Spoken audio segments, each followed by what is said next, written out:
firstly, I gotta say, I really like that. Peter, James, and John. I mean, I thought that was really impressive. I was listening to that. That was really, really good. And thank you very much for the reading, Jim. And also pointing out the words, because they're important. Reverend Dr. Martin Luther King Jr., because he does, I will highlight that again very shortly in the sermon message. But let's go with Peter, James, and John. The words that Christina Lynn and Brenda were singing. Let's go to the mountain. Wow, what were the disciples thinking? Imagine that. Seeing Jesus all lit up. It would be a lot brighter than our new lights. Yeah, definitely. Yeah, much, all lit up. But who else is with them? Moses and Elijah. What did Moses represent? The law. Okay? Takes a 613:10. But Jesus takes it to 2. Now Elijah, what's he doing there? Does anyone remember? The Bible does say, talk about Moses' death. How did Elijah die? Anyone remember? Anyone remember? I'll tell you. This is how it happened. He actually never did. He was walking, he was walking with Elisha, and Elijah split the Jordan River. Not quite as impressive as the Red Sea, but still pretty impressive. And a chariot of fire came in between Elijah and Elisha and took Elijah off to heaven. But no, there's no record of his death. Interesting. So there he is, Jesus with Moses and Elijah. Past, future, present, all together. Now let's take that image, bring it right in today. Okay. What is this transfiguration? How relevant is it? I mean, it's really impressive when you think about it. But what can we learn from this? How can we apply this in our lives today? Well, when we look at the reading Paul writing to the Corinthians, I want to highlight 2 Corinthians 4:1. Holding ourselves accountable in the conscience of others, all who God can see.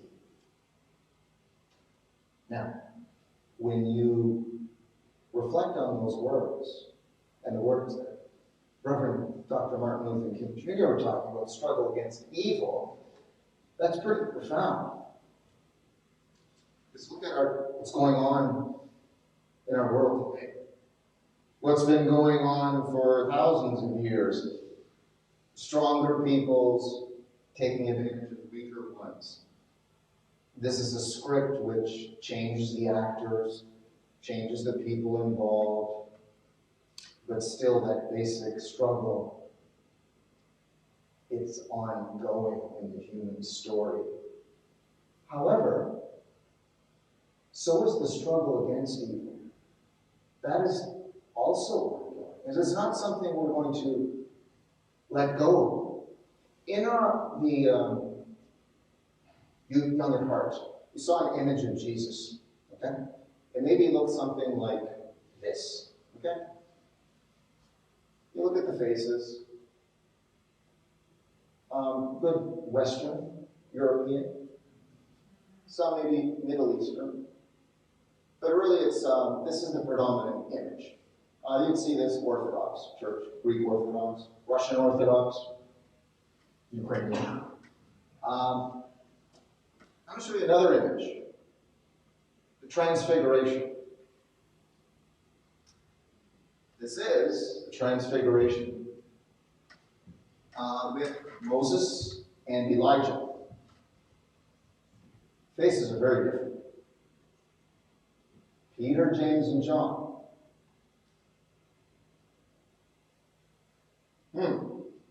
There's quite a difference, isn't there?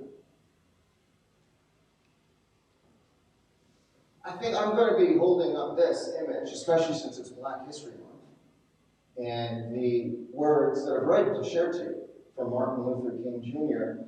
throughout human history. the image of a black Jesus. Other religious traditions challenged by it too. In Islam, one of the Prophet Muhammad's, the Muzayyeen, does the call to prayer. After the Prophet's death, you really don't hear from him.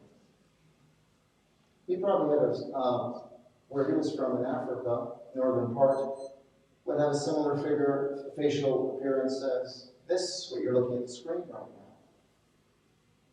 So, folks, how does this happen in a human psyche? Stronger people, stronger countries, kingdoms, taking advantage of weaker ones. Especially when they identify with the Christian faith. And I'm going to share that right here. There are some beautiful, amazing churches. Russian Orthodox are stunning. Also in Ukraine. Beautiful churches in the United States, Europe. All Christian countries involved here.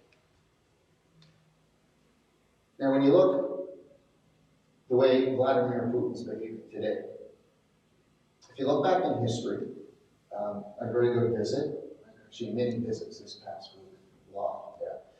One very good one with a person who, like me, thinks studying history is very important. We had a good conversation. Vladimir Putin's, his idea, you think you look where Belarus would be right about here, Ukraine, of course there's Russia. Go back to the 9th, 13th centuries, there was another Russian named Vladimir, known as Vladimir the Great. And his vision of Russia was Belarus, would be right here, Ukraine, and Russia. So, when you hear Vladimir Putin today, in the 21st century, talking about, oh, well, Ukraine is really fictitious, and this is his historical reference. He's going back to the 9th, 13th centuries. However, we don't live there. It's 2022. Now, the next question, I think it's St. Basil's Cathedral. I don't know if any of you have ever been to Moscow, St. Petersburg, but there are some, oh, yes, okay, there are some stunning, gorgeous churches there. I mean, really, really beautiful. The iconography is stunning on the ceilings, the wall. The singing voices in a cappella are extraordinary. And they use the same Bible we do. So what's the silence? Let's listen to that silence.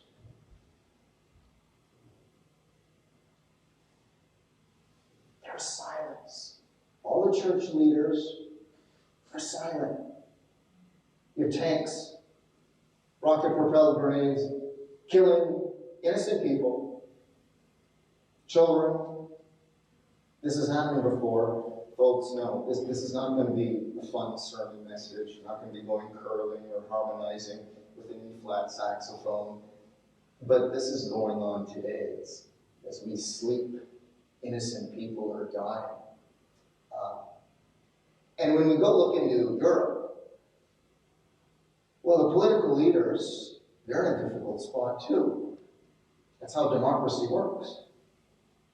Just imagine if Chancellor of Germany were to decide we're going to now replace all our gas supplies from either the United States or other countries. It's not going to happen with the snap of a finger. Gasoline prices are going to increase. Home heating bills are going to increase. It's going to be inflationary. That's going to affect their chances of being reelected. But while all this is going on, innocent people are dying in Ukraine.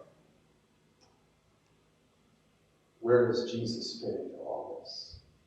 Let's listen to that silence again.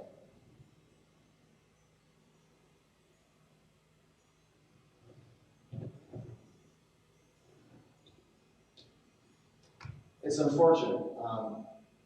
I look at myself. I'm here in the bog cage. We're sitting here. We have the gas works in the house, the electricity. Even if it's a really bad snowy day, I can make the commute to the church. It's pretty easy for me. However, if I was priest, minister in Moscow, St. Petersburg, another Russian city, live streaming. And if I were to criticize President Putin and what's going on, folks, one of you may have to finish this sermon message, because I may not be around to finish it. That's reality too. Even hockey stars, Russian origin. Ironically, one plays for the Washington Capitals. Has a picture with President Vladimir Putin on his Instagram page. But if he were to come out and start criticizing President Putin, he's never going back to Russia again. And I'm not even so sure how safe he's going to be in Washington. For me, this reality, when I look at when I feel the power of Transfiguration Sunday, looking at the dazzling light of Jesus, Jesus faced all these challenges too. He was taking on, he thought he was the son of God, Julius Caesar, Caesar Augustus, Divius Felix in Latin. And of course, he wasn't going to toe the party line of the Roman Empire. So it's no surprise he had a short ministry. The disciples weren't going to toe the line from the Roman Empire, the Pax Romana in Latin, the peace of Rome. It was the Pax Christos, the peace of Christ. They had a short ministry too. Apostle Paul, even as a Roman citizen, he had more protection under Roman law than the disciples did. He too found himself crucified. All these figures I've mentioned, standing up to